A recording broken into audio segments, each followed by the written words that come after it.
From Kansas State University, this is Agriculture Today. Eric Atkinson here. Ahead today, K-State's Glynn Tonsor with this week's insight on the cattle markets. Among other things, Glynn will go over new numbers on the projected returns to cow-calf production and to summer stocker grazing programs this year. He'll also take a look at the latest cattle finishing budgets. Then we'll talk with State FFA Advisor Kurt Dillon about the remarkable growth of agricultural education in Kansas high schools in recent years, as this is National FFA Week across the state and country. Later then, Jeff Wickman with this week's 4-H segment, as he'll talk with K-State's Shane Potter about the 4-H photography project and what it contributes to youth development. All that and more right here on Agriculture Today. Did you eat today? Thank a farmer. A way to get more involved in agriculture is through 4-H and FFA. Through 4-H and FFA, we have been given multiple opportunities to grow as leaders and learn more about agriculture. You can learn skills related to jobs, public speaking skills, and you get the opportunity to travel around the country and meet new people. If you want more information about getting more involved in 4-H and FFA, visit them on their websites at kansasffa.org and kansas4h.org. We're glad to have you along for another Agriculture Today. Opening up our Monday edition, as usual, on the cattle markets. Quite an array of things to talk over now with our guest. He's livestock economist Glynn Tonsor, K-State Research and Extension. A USDA cattle on feed report out this past Friday. We'll get into that, Glynn. We'll look at the latest projections on cow-calf returns and background in cattle margins. But the action this past week, a mixed bag, depending on whether you're looking at the board or at the cash trade. Yeah, that's right, and across feeder and fed a little bit. So first, let's look at cash. The 5-area price came in at just under $120, so $119.77. That was up a little bit from the prior week. Feeder cattle were up. I wrote down $2 to $5. There's actually a few cases that were closer to 8 or 10 north of here. So USDA called it up kind of across the nation. What's underneath that is growing grass cattle demand, strong value gain projections, particularly for the summer. Flip it over to the board. So when we look at the April contracts, live cattle contract closed down $2 for the week, so just over 118. April feeder cattle was up about $1 for the week, 141 and 72 cents. So it was a mixed bag, as you said. Nothing real exciting occurred, so there's not massive changes there. To round out just the market from this past week, choice cutout came in at 187 and change, 182 on select. So we have a pretty narrow choice select spread, which is normal this time of year. But there's lots of anxious watching to see if we're going to have the somewhat normal run up between now and the summer. And the market hopes, of course, that is going to be there because that will signal strong demand continuing and maybe pull up these fed cattle prices. I want to visit just a second here about the futures trades and if they're keeping a wary eye on the broader macroeconomic situation and in particular the evolving coronavirus worry. Yeah, I'm sure they are. So in general, the futures market has lots of buyers and sellers, some that have physical assets in the cattle complex and others that don't. And it's one of many commodity assets that are available for people to take positions on. Some will go long, even the cattle contracts, just as a inflation hedge to have a commodity foothold. Things like the coronavirus development. And as the time we're talking here on Monday morning, Italy has put in some additional restrictions on trade and so forth that's out of coronavirus. Where that is relevant here is, that's not a cattle thing, but that is a macroeconomic concern. If you restrict the ability for people to go to work, factories aren't operating, it has a macroeconomic impact, and beef demand at some level takes a hit when you have economic constraints. So the market, and you ask about the futures market, but the market entirely is certainly paying attention to that. And there's a couple bullish things we're going to get to here in a minute in the cattle complex, but there's definitely a bearish warning on the macroeconomic front here for 2020, and coronavirus and global economic activity is front and center of that discussion. Of course, we'll be watching all of that with great intent. USDA cattle on feed report out on Friday. Not an earth-shattering set of numbers here. There was one positive within all of that, though. Yeah, 2 of the 3 main measures were right on par with expectations. So the February 1st inventory was up 2%. The trade was expecting 2.4%, so that was right on par. January marketings were up 1%. Trade was expecting just under 1% increase, so neither one of those is a surprise. January placements came in down 1%. The trade was expecting 1.5% up, so that will be labeled as a bit of a surprise, and there's some bullish support there if we place less than we expected for the deferred months. Time will tell, as I said, on the board if we see that positive support develop here Monday. I anticipate that would have helped, but the macroeconomic concern we just got done talking about might offset it, and the board might be down today. The other two nuggets that I'll note that were in this report, quarterly we get a gender breakout, so the steer versus heifer component. 38% of the current inventory is heifers. That definitely is consistent with we're not expanding the herd, so a higher share are females than in the past. And then we break down the inventory by state. Kansas and Texas were both up on their inventory 7% compared to the same month a year ago, while Nebraska was down 4%. So there's definitely a mix in excitement on placing cattle in the past and current inventories. And in a minute when I break down feedlot returns for the next few months, that's going to speak real quickly to who's most exposed to some upcoming negative returns and who is less exposed. You have the latest meat demand indices update for us, and that is largely friendly, is it not? Yeah, certainly collectively across the three meats, it definitely is. So our listeners probably know I maintain both domestic meat demand as well as foreign demand for U.S. product. Looking at domestic first, the all-fresh beef demand index was up 13% in December compared to December of 18. Pork was up marginally, and chicken was up a full 17%. All three of those meats were up 6 or more months of the 12 in 2019. Beef was up 9, pork was up 10, and chicken was up 6. So domestic meat demand, right, was very good in 2019. That's a good thing, sets the stage for some optimism going into 2020. Round this out on the export front, beef export demand was down 2% in December compared to the prior December, and that was actually only up 5 of the 12 months in 2019. The main thing to remember there was 2018 was a stellar year on beef exports, so we're comparing to really good before. I would not call beef exports weak. I would just say they were down a bit compared to 2018. Pork exports I would call stellar and continuing to be stellar. So my export demand index for December was up 55% for pork, and that is not a misspeak or a typo. It was 55%. That's 8 months in a row. Q4 of 19 in particular was really strong, and that's largely the developments on trade negotiations and getting pork into Asia and the ongoing ASF aftermath. So we need to continue to monitor that because there's an awful lot of pork being produced here. Getting that out of this country is critical for the beef complex as well. And rounded out, broiler meat export demand was up 1% and was up 5 of the 12 months of 2019. To put a bow on the demand story, 2019 was a really good year from a collective meat demand story. It was also really good from a collective beef demand story. In the case of beef, that was more domestic support compared to foreign. In the case of pork, it was more foreign compared to domestic. But overall, there was a global appetite for U.S. meat, and I hope that continues because we're going to produce a lot of U.S. meat here in 2020. Important for that momentum to continue. Want to tap into some information from your colleagues out at the Livestock Marketing Information Center on the return expectations to cow-calf production. Well, if it all plays out, a welcome turnaround for our cow-calf producers. Glynn. Yeah, so for quick context, the 2019 numbers that LMIC puts out are returns over cash cost for cow-calf producers were a loss of $51 in 2019. They are projecting actually plus $68 in 2020 and a little bit better, plus $75 for 2021. What's underneath that? About a $20 per hundredweight higher projected feeder cattle sales price, specifically an October sales price for a lot of cow-calf operators. That translates to over a $100 improvement from the year before and a little bit lower cost. But the main difference is revenue is projected to be up, which is what flips that story by over $100 from 2019. I remain optimistic for 2020, but I also remain concerned about those macroeconomic points I noted earlier. So a lot of the general fundamentals, particularly from a supply perspective, have turned the corner. We're probably going to be shrinking the herd and having less of that supply side pressure on these markets, but it's going to hinge on collective good demand continuing. And I honestly think the macroeconomic environment, whether it's a U.S. recession that we push off to later or global concerns around coronavirus, are the main threats to those positive margins I just outlined.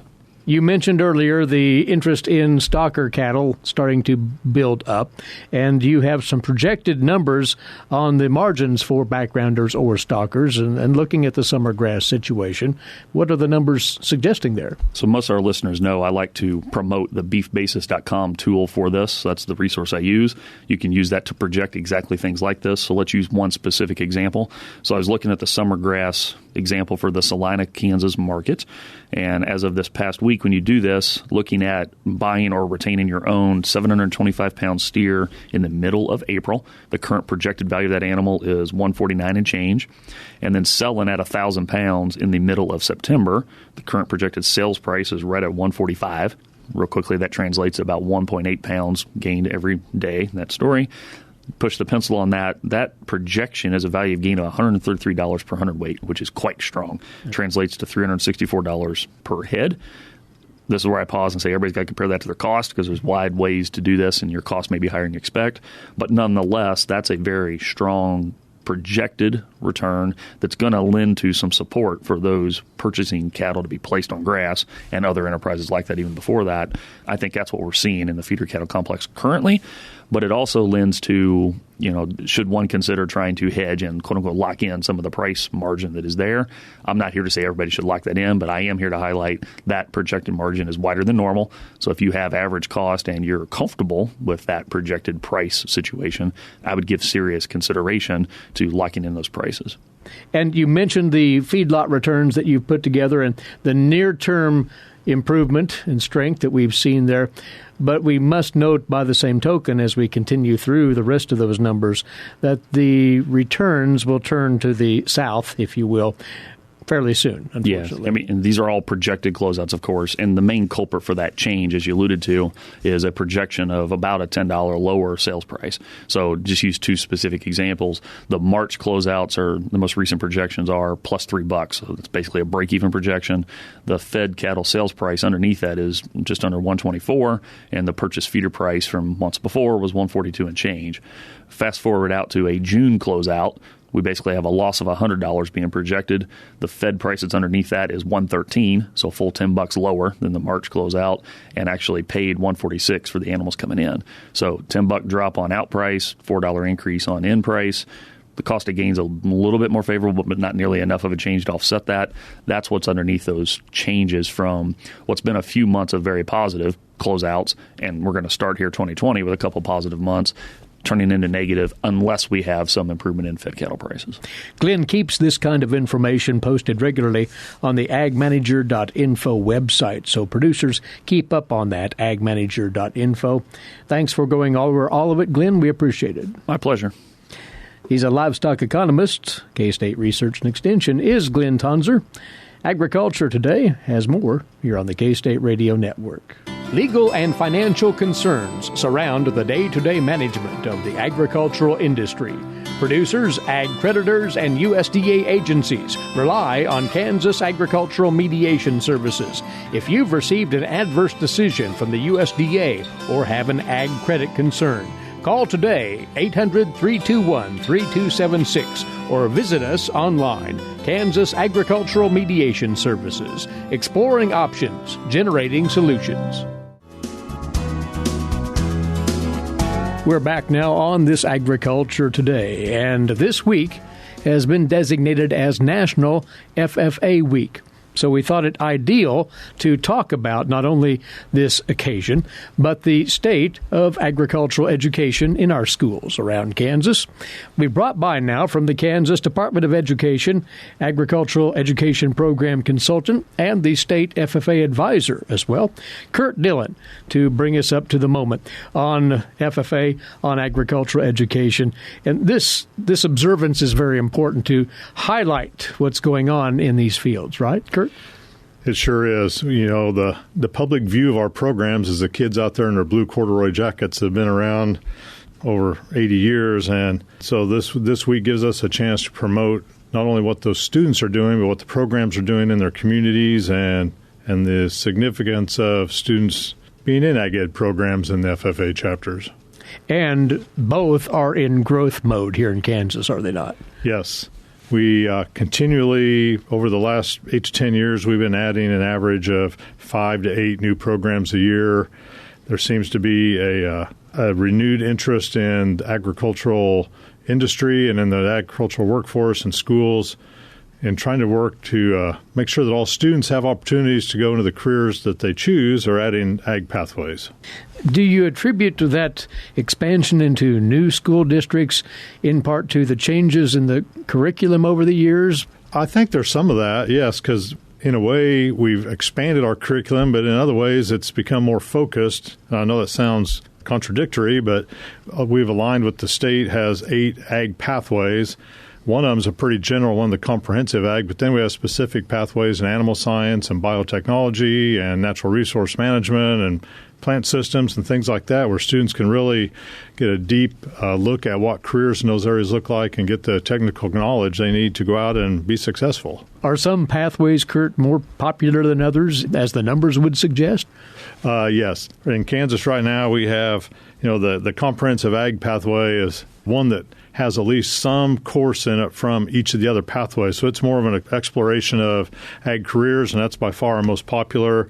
Then the ag power and structural technical systems, which is kind of the ag mechanics piece of it, that one's also very popular. Probably out of our 230-some schools, each of those 2 pathways account for almost 200 of the pathways around, 200 in comp ag and 200 in ag power. And then animal science will probably be next, with probably over a fourth of our schools offering the animal science pathways. And then it kind of tapers down from there in the other areas.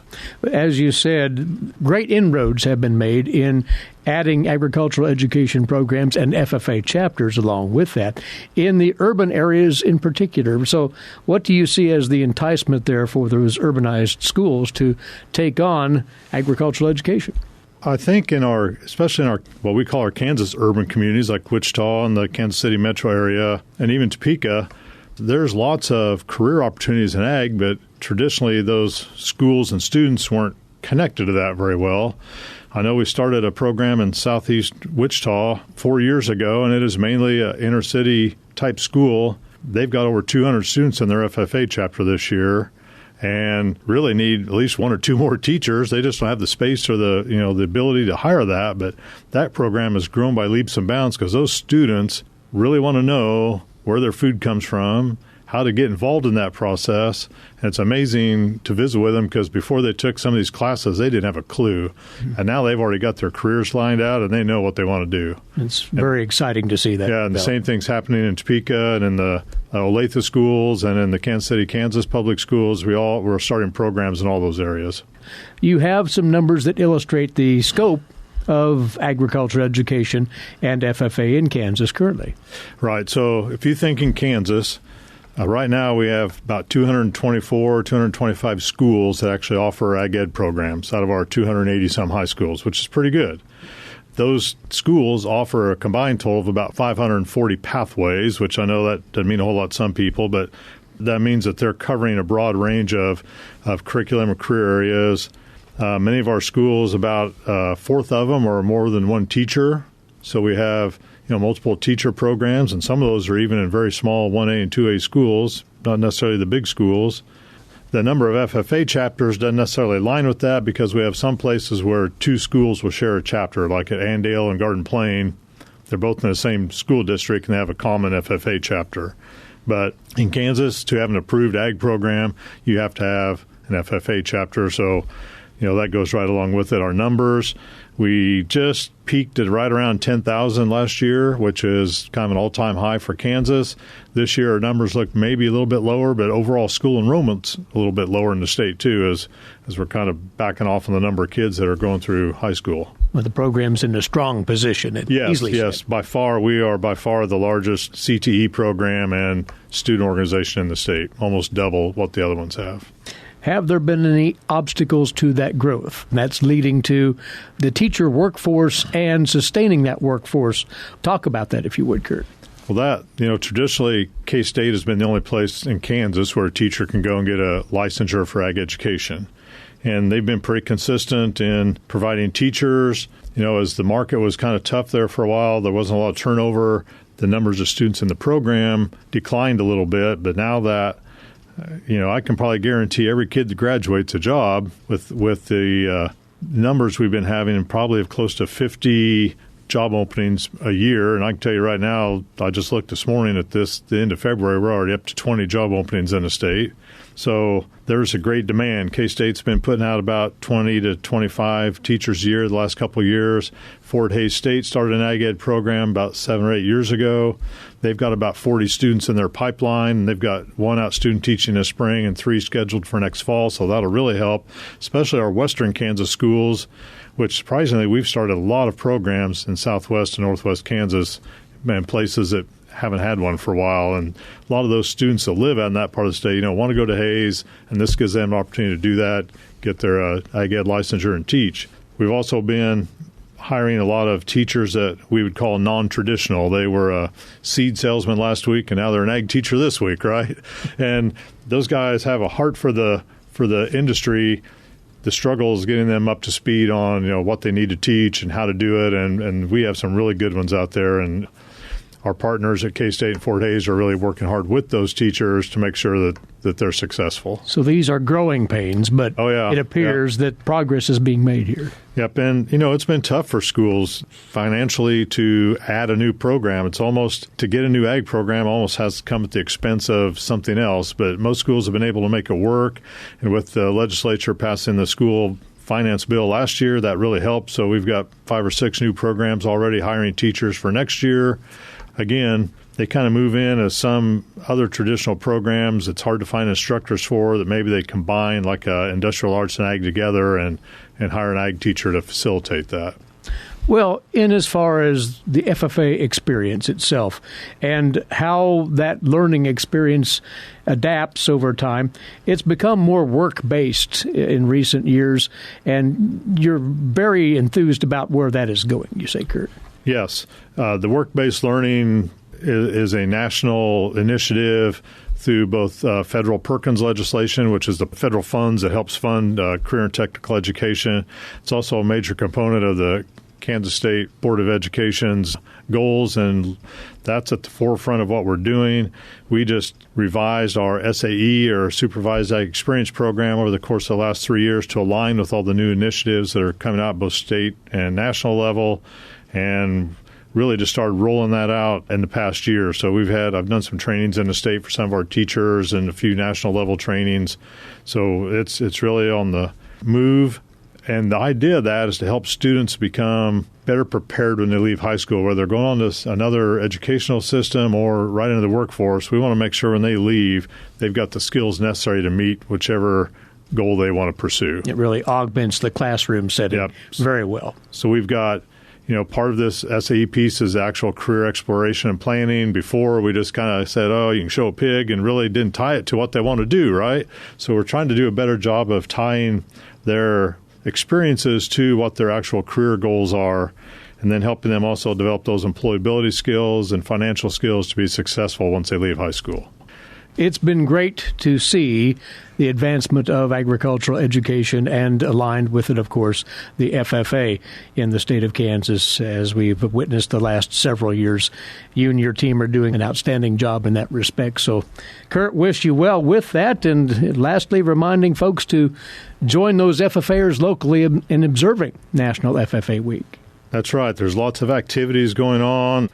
There's FFA breakfast going on all around the state, all kind of activities, and our FFA Foundation is sponsoring a social media opportunity for more elderly or experienced people to put on their old FFA jackets if they still fit, post a picture of it, and challenge each other to support both financially and locally your local FFA chapter. Most of us will be holding that jacket on our arm. I can guarantee you mine was about 80 pounds ago. So,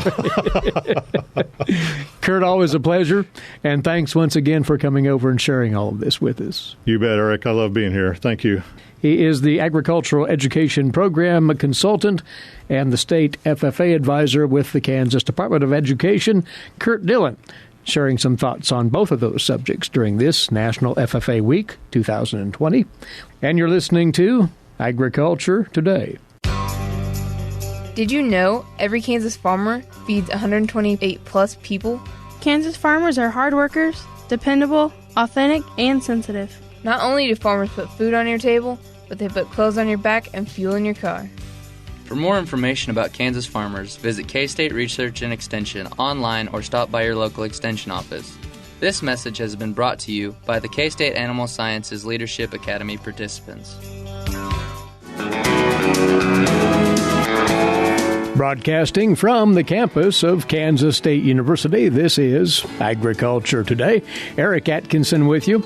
On we go now to today's agricultural news headlines, courtesy in part of DTN. President Trump signaled on Friday that he's prepared to tap federal coffers again to provide more trade aid to agricultural producers. The Trump administration over the past 2 years has committed to providing producers with $27 billion in assistance.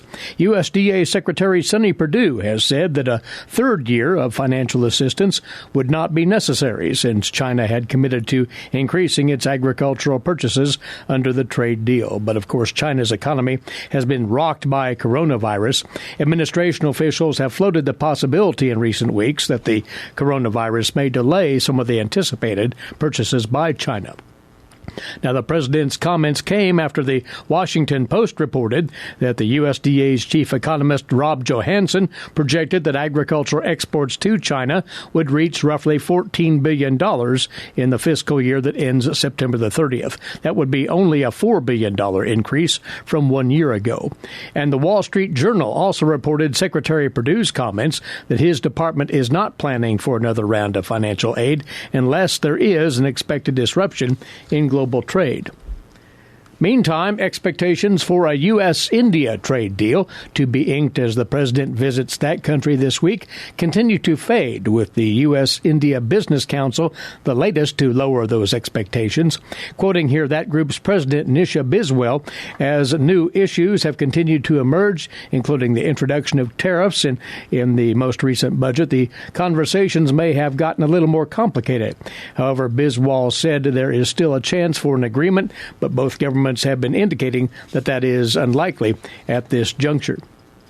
Canada's agriculture minister sees no problems in the process of ratifying the USMCA. Here's more from the USDA's Gary Crawford. We call it the USMCA. Some call it the new NAFTA, the new North American Free Trade Agreement. The U.S. and Mexican legislatures have ratified it, but Canada has not. However, in Canada, we are really committed to ratifying the new NAFTA very soon. Canadian Agriculture Minister Marie-Claude Bibeau was on stage Friday with Agriculture Secretary Sonny Perdue, along with the ag ministers from Mexico and Argentina at USDA's Outlook Forum, and she told the audience, "We are going through our normal legislative process, but I can tell you that it's on the fast track. And I don't see any, significant challenges, and we should be able to proceed soon with that. So I just want to reassure everyone that we're really committed to have it ratified as soon as we can, while respecting our democracy institutions, of course." Reportedly, Canada should ratify the deal by April, then it could go into operation as soon as this summer. Gary Crawford for the U.S. Department of Agriculture from Arlington, Virginia. Closer to home, the Kansas Department of Agriculture's Division of Conservation has announced the availability of fiscal year 2020 Irrigation Technology Initiative monies. The initiative designed to promote irrigation efficiency by providing cost-share assistance to landowners for automated soil moisture probes.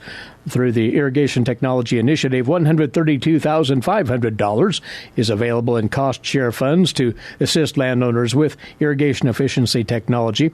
The funds will be directed toward areas of the state with a significant focus on water conservation. $75,000 of the initiative funds will be designated to applications in the Rattlesnake Creek priority area. The remaining initiative funds will be designated to land located within conservation areas approved by the KDA's Division of Water Resources. Applications must be approved prior to the purchase of soil moisture probes, and the cost share rate will be 70%. Eligible soil moisture probes can be leased or purchased by the landowner and must be automated and capable of providing data to the landowner. Now, interested parties can apply for this 2020 Irrigation Technology Initiative cost share through local conservation districts, and that would be the logical place to go to get more questions answered about this new initiative for crop irrigators in designated areas of the state. Time now on Agriculture Today for this week's edition of Tree Tales from the Kansas Forest Service here at Kansas State University. Standing by is K-State Forester Bob Atkinson. Bob? Winter is when most of our timber is harvested in Kansas. Over 251 million board feet annually, according to our latest figures. Often, farmers and ranchers are approached by a single timber buyer and are surprised that their trees are worth very much. For this reason, many timber sales occur without a written contract and without testing fair market value by inviting more than one timber buyer to make an offer. This is unfortunate since bid offers can sometimes vary by thousands of dollars. Usually, it takes 15 to 20 good quality trees like black walnut or bur oak to attract enough interest from timber buyers for bidding to occur. A list of Kansas timber buyers is available on the web at www.kansasforest.org. To establish fair market value, landowners should contact several, if not all, timber buyers on the list and invite them to make an offer. Landowners will need to provide timber buyers some basic information such as the number and type of trees for sale, average diameters, location, contact information, and the date and time when bids will be reviewed. Specific terms of the sale should be identified and a lump sum payment made by the timber buyer before any cutting begins. Landowners always have the right to accept or reject any or all bids. Once a bid is accepted, the timber buyer should be notified immediately and a sale agreement or contract prepared that includes terms of payment, time allowed to complete harvest, liability, and title to the property. Good quality walnut drives most sales, but on good sites, black walnut will not be financially mature until it reaches 24 to 28 inches in diameter. Lower quality walnut can be sold at younger sizes, but in most cases, trees less than 16 inches in diameter should not be sold. Kansas Forest Service is available to help guide farmers and ranchers through a proper timber sale. For help, give us a call at 785-532-3300, or again, check us out on the web at www.kansasforest.org. This is Bob Atkinson with the Kansas Forest Service. You've been listening to another Tree Tale. All right, Bob, many thanks. If you'd like to take in this broadcast online at your leisure, we'd invite you to link up to our podcast service. It is at agtoday.net. You can automatically have the broadcast downloaded to your mobile device if you so desire. Find out more at agtoday.net. And this is Agriculture Today. When you are in need of timely, reliable, and trusted information, K-State Research and Extension is here. Whether it's organizing people, information, or resources, they have the necessary tools. Community comes first for K-State Research and Extension. For more information and to connect with your county's extension agents, visit www.ksre.k-state.edu. Thanks for joining us on Agriculture Today. I'm Jeff Wickman. Kansas 4-H youth interested in performing arts, visual arts, and photography are encouraged to participate in the Creative Arts Projects area. Kansas 4-H specialist Shane Potter says that 4-H photography allows youth to gain knowledge as well as hands-on experience with all aspects of photography, such as how to use a camera, photo composition, the rule of thirds, and using filters and special film. Shane, one of the project areas of 4-H is photography. I imagine a popular project area. It is. It's really one of our largest project areas.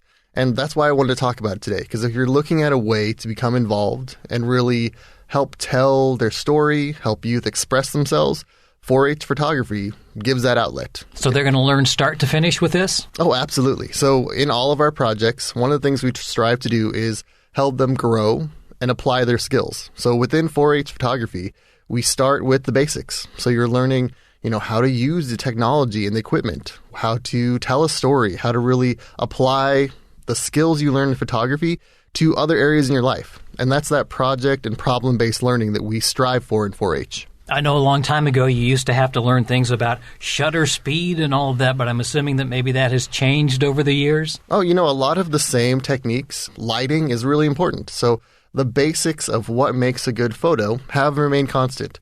And as we're working with volunteers and judges, that's one of the trainings that we do. We help our judges maybe transfer their skills. So we have professional photographers, we have people that have hobbies in photography that want to share their skills with youth. And that's one thing photography really does, is helps connect those adults and those youth so they can connect and share that passion for telling a story, for, sharing what life is. So you're not only learning about the technology side of photography, but you're also learning about kind of the beauty of photography, how to frame shots, that sort of thing? Oh, exactly. Yeah, we really have multiple aspects we cover within the 4-H photography project. So we're looking at, showing life and the beauty and capturing that moment. But we're also looking at the career aspect. So how, if you have that passion and you like to take photos, how can you turn that into a hobby, maybe an educational path, or a career in the future? So we work with the K-State departments. We're looking at photojournalism. We're looking at the art component. We're looking at ag media and how they can use that skill and that passion around framing an event or a story and telling that story. And this is kind of fascinating because you can not only have a passion for certain things, but there are different kinds of shots that you can get almost anywhere, every day. Oh, exactly. And the photographers that we have, they hone their skills from when they first start in the project all the way through. And they're showing those action poses and the events and different types of photography that really are capturing the whole story. So not only are they working on, a portfolio where they're writing stories, but then they're creating action shots and photography that help fill in the gaps. And, as you know, in the digital media area, that photo really helps, sell the story and capture what's really happening in life. Well, and really right now on social media, that's kind of the main attractor to certain tweets and Facebook posts and everything. Yeah, and, one thing we strive to do within the 4-H project is youth are out there creating media and stories and doing these things on their own. But with a little help from a caring adult, that's what we do in 4-H, we can help them create something of real quality so that they're proud of what they've accomplished and understand the skills and what it takes to take their passion or their drive to that next level. Yeah, that's really what it's all about, is the fact that you have the opportunity to take something that you like and really hone that skill. That's what we try to do in the 4-H project areas, is that safe environment where you can try new things. So, we offer workshops, there are opportunities for photo judgings, opportunities to display their art, but it's how they can learn those skills and then become better as they grow. And, that is to make the best better. That's one of the 4-H, mantras, that it's internal. How can you grow as an individual and help your skills grow? And photography is a great way that no matter what your passion area is, you can capture your story and help tell that to other people. And that feedback from professionals is always important. Absolutely. And we work with the professionals that are helping engage with our youth so they know how to provide, a quality engagement. So we have people that have that expertise in photography. And then as the youth development professionals, we work with them on how do they give constructive feedback? How can you help youth develop and grow? Because that's what our projects are really about. We want youth to learn about photography, and that's a great project where they're learning, creative problem solving and how to make decisions and, apply those skills other places. But really, we're working on that individual and how we can grow that youth so they are productive and engaged in their community in the future. And a lot of these photographs will find their way into prominent locations. Oh, yeah. So the 4-H photography project is really one of our largest areas, and we have great opportunities to highlight the success of our 4-Hers. So, for example, we have a group that is presenting photos at the Capitol that will be displayed there. We have photos from our winning at the State Fair that are displayed at the K-State Agricultural Dean's Office, the Kansas State President's Office, and we have a whole display at the State 4-H office. And you have a calendar. We do. The 4-H Foundation creates an amazing calendar made just with the photography youth that is shipped throughout the state and the nation, so people can really enjoy those photos all year. What is the Shutterbug event? That sounds fascinating to me. What goes on there? Yeah, so we want to provide opportunities for youth and project leaders to grow their skills throughout the year. So one of the events that happens kind of spread out throughout the year are workshops. So these are tailored workshops to develop your skills Things like learning close-ups and different photo shots, special effects, how to capture light and reflection. These are skills they can gain, and they happen throughout the state. So we've got the next one is actually February 23rd in Topeka, and they happen throughout the year. So this is just a good way to hone your skills and engage with other people that are passionate about photography. Again, hands-on type learning? Exactly, yep. So we have leaders from our photo action team. We have a group of really passionate leaders from the state that come together and they help provide these educational sessions. So these are led by other people that love photography, that are helping 4-Hers and know the program. And so if you are interested at all, they're more than happy to help you get a start in the project or just learn about photography in general. And how's the best way to get involved then? Well, the first step is really probably just to look at our website. We have a photography project page on the kansas4h.org site, and that has a whole list of different events, like the Shutterbug event. So there's one in February, there's some in April and May, spread out throughout the state where you can go and learn about photography, how to work your camera, how to really engage in the project from other leaders that are really passionate and love photography. That's Kansas 4-H Specialist Shane Potter. To learn more about the Creative Arts Projects area, visit kansas4h.org. And that'll do it for this edition of Agriculture Today. Along with Eric Atkinson, I'm Jeff Wickman. This is the K-State Radio Network.